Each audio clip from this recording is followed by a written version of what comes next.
Public Broadcasting, this station and others.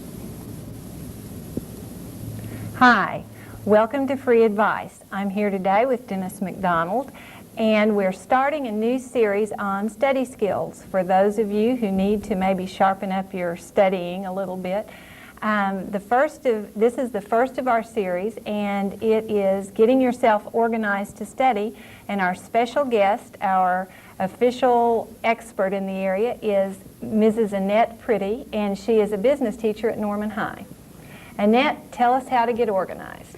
Well, thanks for the opportunity to be here to tell you this, because my 6th grader hit middle school this year, and he is totally unorganized until now. We have been working on this for 9 weeks, and I'm happy to share it with everyone. You need to be organized in 2 places. First of all, you need to be organized in the classroom, and I'm going to give you some tips today to help you with that. I know a lot of you out there, you students, have shown up to class, you don't have a pencil, a pen, you've brought the wrong notebook. Well, you've got to ask around you to get those items, and so you're just not ready. So let's show up to class ready, number 1. So let's carry lots of pencils, pens, and eraser, and those zippered plastic bags are great just to carry. You can carry them in a spiral notebook or in your purse or backpack.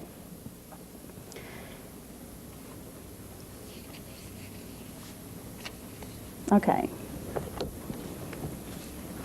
Once you're in class, if you'll keep an assignment book, and I just picked this one up, these are available in stores, or you can make your own on notebook paper. You can have your classes across the top, and then for each day you can just write in your assignment. Then when you get home, you know exactly what you need to do, and there's no question at all. And that's built just like a teacher planning book. Yes, it is. And I always refer to it in my room as my diary for kids that are absent that need to come in to make up work. I just say, look in my diary, and they can look in there. And this is really helpful because it's hard. You'll think you'll remember your assignment, but you don't once you get home, because 6 classes a day, and then you've got lunch and maybe sports after school or cheerleading or music rehearsals. You've got to keep written down what you're going to do. So you actually get to write every assignment down for every class, and there's no question about where it's going to be. And then along with this, it's real helpful to carry a pocket calendar so you can write down any appointments you have with teachers, or you need to make up a test with the teacher, and if you have rehearsals, either orchestra, band, chorus, if there's a ball game, you can just write all that in here. You need to write in your breaks from school so you know exactly what days you won't be in school. Parent-teacher conferences, you just need to keep a list of that to really stay organized. Seems like that would be handy too, to include big long-term assignments, to just make a note, so every time you're looking in your calendar, you always know that the term paper is due December 10th or whenever it's due. That's right. So that you always are aware of that. So that's something else you might want to add into that pocket And of course, calendar. they must keep their social activities in here too. Well, yeah. Of course. Annette, I had a date back in 1982. that's a different show. You real casually mentioned appointments with teachers. Now, as counselors, when we're talking to students and we mention that you've got to do that if you're behind or you need some help or something, as a teacher, do you expect students to do that? To Make appointments with you and see them? Yes, if they've been absent for an extended time, they should come in and ask me when is a good time for me to come in and make this work up, and then I can just give them a date, and if they write it down, then I know they'll be there, because it just is so rude to make an appointment with the teacher and then not show up. It's just... But most teachers do expect students to do that. Yes. And some students wonder if they should do that. Oh, But yes, they always absolutely should. talk to your teacher. And especially when you've been absent, because it's the student's responsibility to come up. Yeah, Say, what have I okay, missed, and good. when can I come in and make it up? Something they need to do regularly. Oh, yeah. Yeah. Okay, make an assignment book. Carry a pocket calendar, plenty of pens, pencils, erasers. Now, these pocket folders and a 3-ring binder, the pocket folders come in for handouts. And during the class, when you get it, you can just stick them in the pocket. And then later, when you get home that night, you can put your holes in and put them in a separate folder. And then you've got all your assignment sheets and any reading handouts that the teacher may have given you Now, there. Would you have one of those for each class? Yes, one for each class. Okay. And it's a good idea if you can, if the book is this color, get this color folder. That will help you keep even more organized. Try to get the color folder that the book is. Now, I brought along my daughter's music folder because it is a 3-ring binder, and it has the pockets, and these pockets are really important because you can just keep, I have reinforcements here just stuck in there, and then she's got her little flashcards attached, and here's her assignment sheet, and then there's a place back here for music. Now, if you use one of these for your classes, be sure to have the section dividers with the class name on there, and you can just write on your loose leaf paper. You could keep that at the front and then just insert it later when you got home to keep everything organized. Yeah, and you can also get the dividers that have pockets already attached. Yes. So that's a double help, that you can put your homework back in those pockets.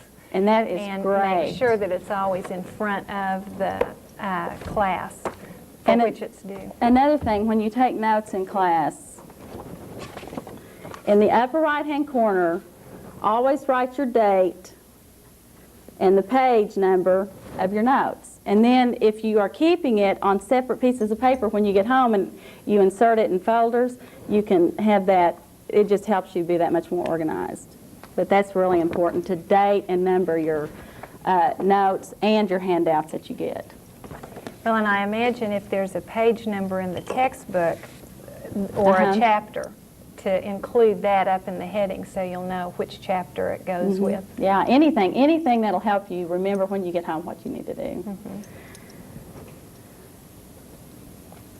Carry a backpack or a book bag around with you to keep all of your supplies in at school, and then wear a watch. A watch helps you get there on time and remain on time throughout the whole day because, as you know, here at our school, every clock you look at is different. So if you can just set your watch with the bell when you get to school, then you're going to be on time. The bell never changes. Right, the bell will not change once it starts during the day. So that's really helpful. Okay, once you're at home, you need to keep, these are just standard supplies right here to keep at home. If you have a desk with a drawer, use the desk drawer. If you're like we are at our family and you do everything at the kitchen table, I just brought what we have at home. This is just a box we keep at home with all of our supplies in it. I've got a straight edge in here, my reinforcements again, some colored markers in case they're doing some math work, paper clips, a few rubber bands, an art gum eraser, some Post-its. These are great if you're going through your notes and you want to check something. You can just tear one of those off, make a little note on it, and stick it in there, and then you don't ruin your notes. And then once you've done it, you can just take it off. Tape, here's my 3-hole punch, and then my calculator right here. And this just helps you. Once, if you sit down to do your homework and you don't have a pencil or you don't have your calculator or whatever you need, and you get up and you have to look around the house and ask mom and dad or your brothers and sisters where everything is, you've lost 5 to 10 minutes right there. You've lost energy and time that you could have spent on your assignments. And then we just keep our pencils in a jar at home with some scissors. And then these highlighters, when I take notes in class, I like, when I go home and read over them, I like to highlight my own notes. Well, and I found anything that I put yellow over, I remember. And so it really does save a lot of time in studying later because that additional, I don't know, emphasizing of whatever the material is, it burns it into my brain, and so I save time studying later. That's right. It's just the more organized you are, the better prepared you are for your classes, and the better prepared you are, you feel so good about yourself, and it just ups your self-confidence, and you're going to perform that much better in the classroom. So any tool that'll help you do that is just do it. Just do it. Now, we also have at home, I brought my dictionary and my thesaurus from home, and let me show you how long I've had, see the last president on here, Johnson, now, that's how long I've had this dictionary, and we use it all the time. It's still good even now. Sure, it's the second edition, and I'm sure there's more words in it by now, but the basic words that my kids need right now are in there. So that helps a lot. Have some kind of a sharpener at home, a pencil sharpener. Ours is attached to the workbench out in the garage, but just a hand one that you've been getting in packets since grade school. You've gotten sharpeners and rulers, erasers, scissors, all this stuff's in your packet since grade school that you have around the house somewhere. Just find them, dump them in a box, in a jar, in your desk drawer if you have that, just to keep organized. I love this idea. I have them in different drawers all over the house, and I know when my daughter does homework, we are gathering. And I've ended up carrying the stapler down to the kitchen table and the staples and the colored pencils. So this really is a neat idea to have a special box set aside. It's really important because it's just so much better to be organized. These in are your all work. things that you mentioned grade school. When you're in grade school, there's a list they give you. They require you to have those. See, and Somewhere those along kids, the way, you they quit have an doing that. advantage because they're in the same desk all day and it's in their box. They even get a school box to put it in. Well, you've reached 6th grade and you've got a locker all of a sudden. And you just, a lot of these kids don't have these organizational skills that are just common sense. Now, a lot of them do. A lot of them are already doing it. They do it naturally. Some of them have to be taught, like I've been doing at home.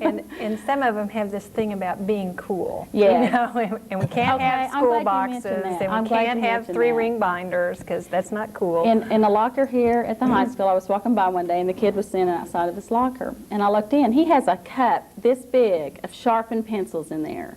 So he doesn't have to carry around that zippered plastic bag, like you Right. said, to remain cool about it. But it's available to him. It's there. When he needs one, he can just get one out. And those locker mates are great too. I can't believe we didn't think of those as long as we've been up here. Now, keeping these files is very important, especially if you have been working on a term paper for 4 to 6 weeks and you turn it in to the teacher and it gets misplaced. Well, what are you going to do? Well, you're going to go to your file that you've kept at home, a copy of it, and you're going to hand that to the teacher and say, I made a copy of it, here it is. That is very important. Copy every assignment you're talking about. I don't know about assignments, but big papers that are due or projects that you turn in. Because we're human, you know, sometimes we misplace things, which of course I've never done, but But some of those Because other you're people. organized. it's good to have a backup, and especially in college, because if you can't provide proof just right then that you did it, forget it. So you need to be able to do that. And if you have tests that are handed back, you can keep that in a file. So you can keep a separate file for each subject. And it's a good idea to keep those once you hit 9th grade, just to keep everything up through your college years, because you'll be surprised how much you'll go back and look at those files to see what to do. So everything you have here enables a student to not have to spend time on sharpening pencils, finding them. When they're at home, it can all be used to study. They don't have to worry about where the calculator is or anything like that. Right, they just know where it is. all And right that's there. that's so helpful. Now, 2 skills that will really help you remain organized are your keyboarding skills. Anytime you can use a word processor to do your work, it's going to save you a lot of time. So it's good to have your keyboarding skills, know the touch system where you can type without hunting and pecking, and that'll save you a lot of time. And if you are going to be in classes where you take a lot of notes, you can take Note Hand, which teaches you a shorter method of writing with cursive writing. So you're not learning any new symbols, you're just learning how to write a word shorter with what you know. And we offer both of those courses at Norman High. Yes, in the business they're department. always full They're classes. full because, and the kids are in there, a lot of them say, oh, my mother or my dad made me take this. Well, their parents know the importance of those skills. And the kids, I have 5 or 10 every semester come back from school or from their job and say, I'm so glad that I had this course because there's no way I could have made it without it. It just would take too much time or money to have someone else type my papers. And the Note Hand is just great because that way you can write down almost everything the instructor says. And then if you get home and you study better with an outline or with illustrations, you can take your notes and do what's best for you, but you've got everything they've said right in front of you. So that's really, really helpful. Okay. Okay, so let's go back over it. We have 2 places we need to get organized, Dennis. We need to Sure get do. organized at school, and we can do that best by having an assignment book and notebooks and separate folders for each class. And then at home we need to get ourselves organized by gathering all of our supplies into one area and making sure that we have all of the essential materials So you don't and have to keeping waste time. files Right. and Xeroxing our papers. That Xeroxing is really important. I know we have We know it students all in the our office time. crying about a paper that they've lost, and if it was Xerox, there wouldn't be a problem. I think after that point, they start doing that. Yes, I think usually. One bad. I know, because I know everything I've said today has been told to them Oh, sure. by either their counselor, other teachers, their parents, but it's just so important in it to be organized. It just makes a lot of difference. It's sitting down and actually doing it. But once Just you to- get it done, it's a Once you it's a get habit. it, just, yeah, if they'll just take an hour just to get all this assembled at home, then they'll have it made for the rest of the year. Okay. We really appreciate your being here and sharing all this good information with us. And Dennis, tell us what's up for Okay. next week. Next week, Annette mentioned that you need your 6 notebooks for each class to take notes. Well, next week, we just so happens we're going to have Gail St. John, an advanced placement English teacher here, come and talk about how you actually take notes from a lecture. So I think it's part of organizing again. It's all, you learn how to do it, what to listen for, and then that hour in the class is not wasted. You have it all there for you. So that's what we have to look forward to next week.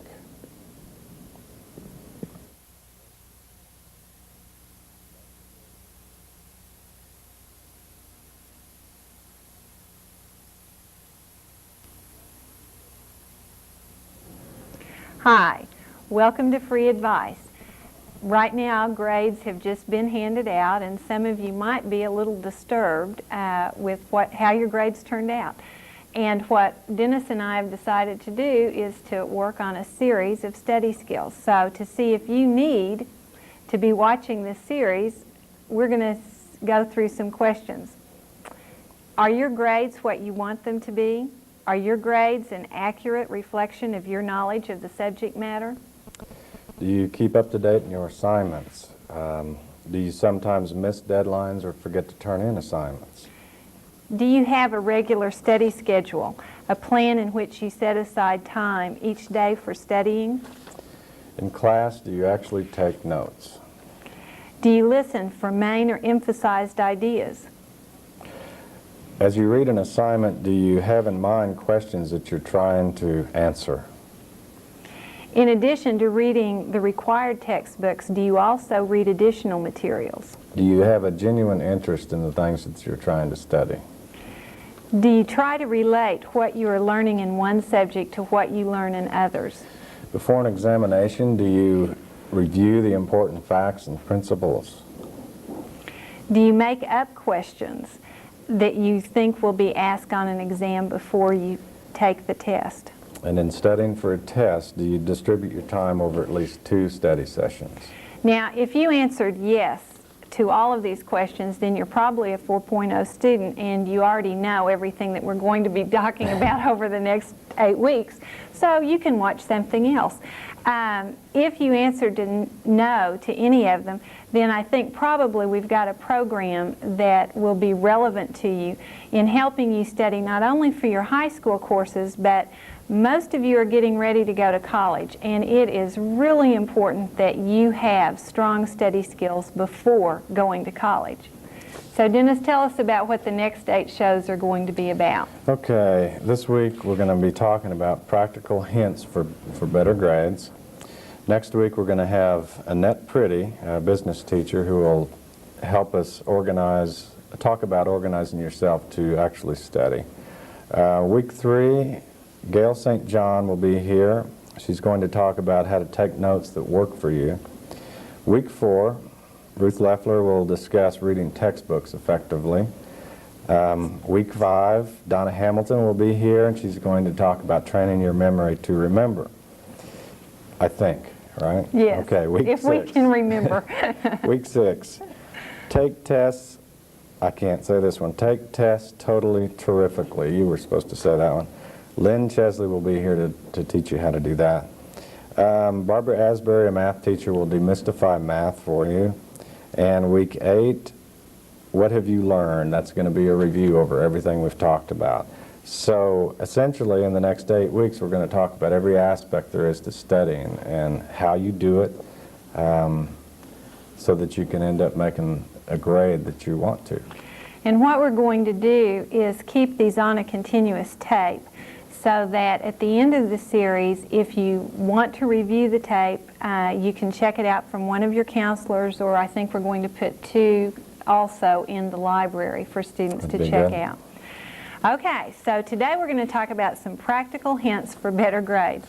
And these are just nuts and bolts kinds of things that some of them don't even involve studying. Like the first one that Dennis and I came up with was go to class. This seems simple. Seems simple. A lot of students don't take advantage of just the idea of going to class, where students do find out information and find out what the assignments are and keep on track with the class. Now, we looked back in the statistics, and the statistics show us that at Norman High last spring, those students who had average absences of 7 or fewer received A's in those classes. Students who had 8.37 absences or fewer made B's. 9.76 C, 11.53 D. So people are passing as long as they're making it to class at least 11 times.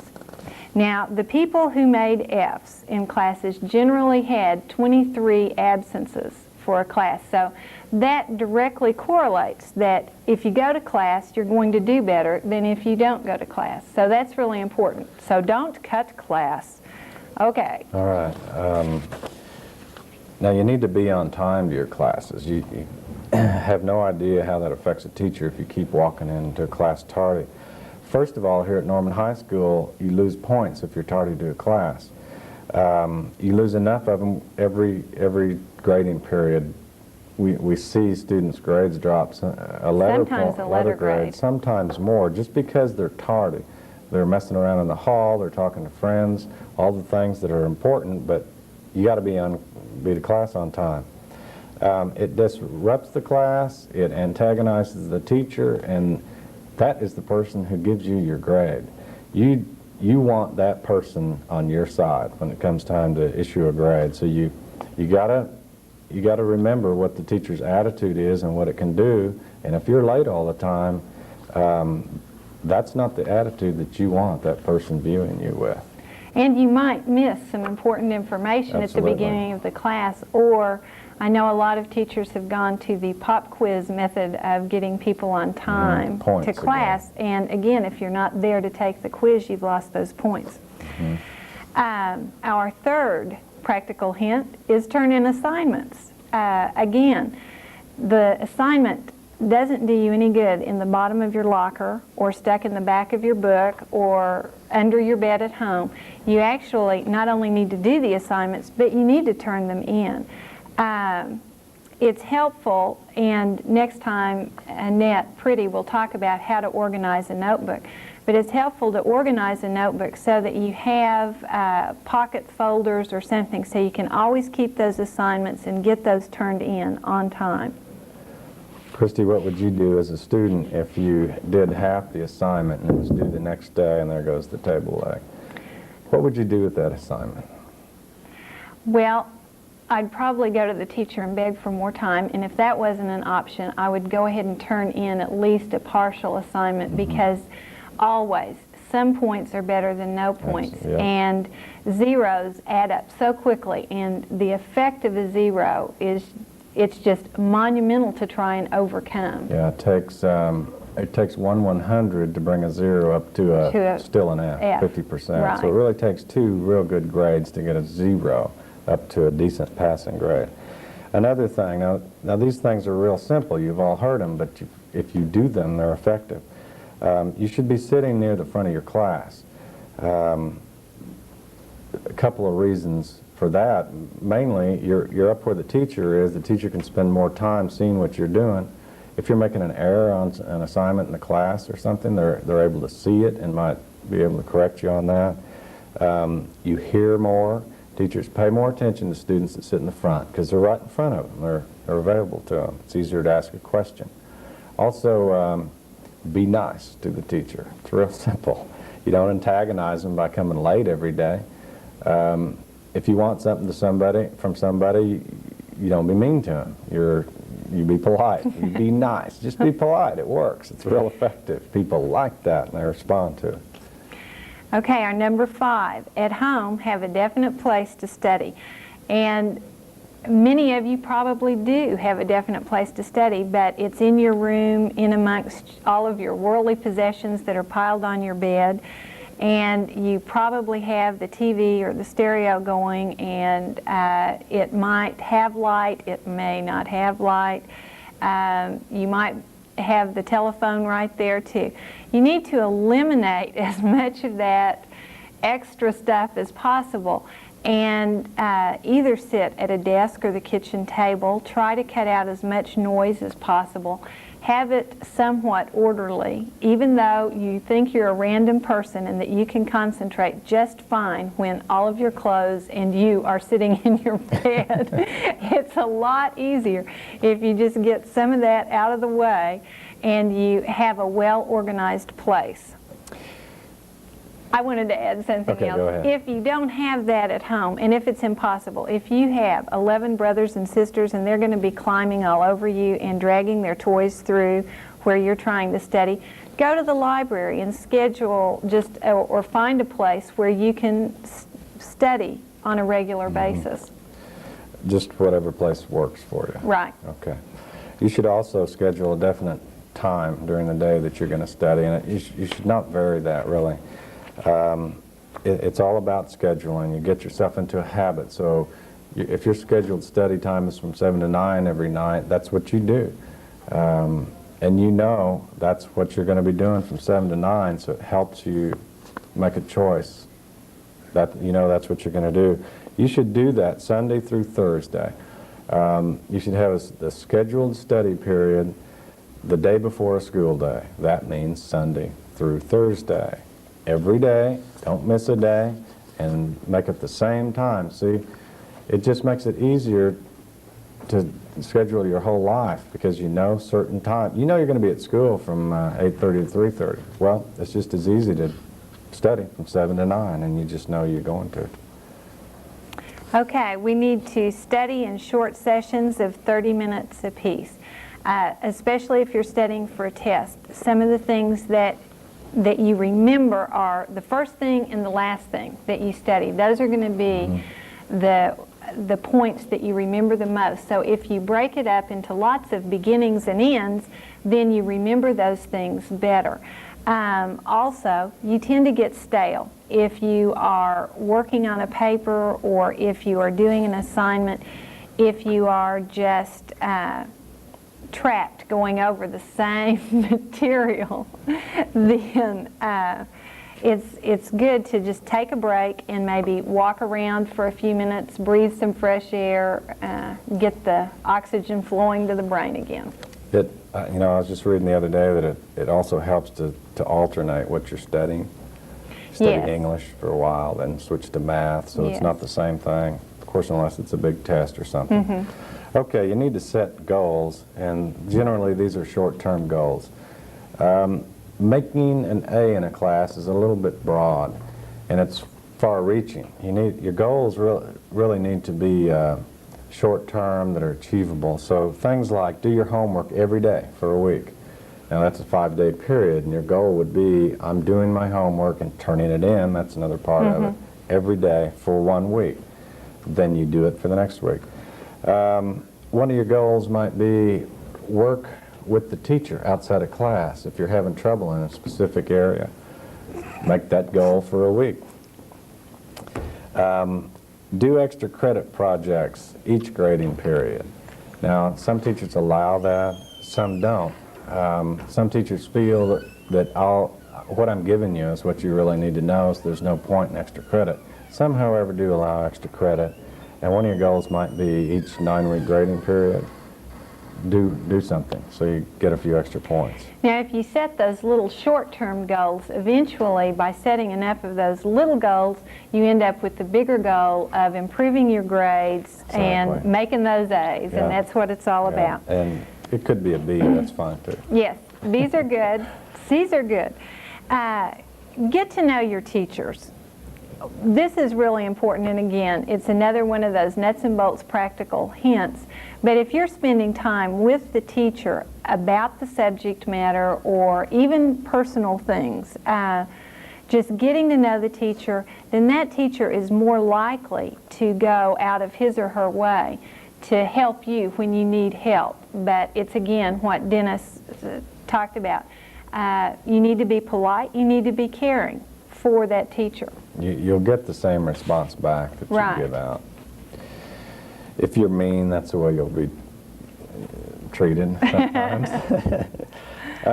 When you are studying, if you get stuck on something and it's just not working at that point, you might want to stop and change activities, maybe try something else. Maybe it's your break time at the end of 30 minutes, but just to get off high center, take a little break from it, and then come back to it later. One of the teachers that I had, actually it was Dr. Yock at the University of Oklahoma, said that you should go clean out a drawer. If you're writing a paper or if you're studying for something and you're just not getting it, go clean out a drawer. And I still do it. It somehow helps your mind get in the pattern of getting things organized. So I always have a messy drawer just in case I need to get myself organized. Well, I think I need to try that one. Okay. Well, those are our 10 practical hints for improving your grades. And in our next segment, we will have 2 students from Norman High who are excellent students, and they'll share with you how they make those good grades.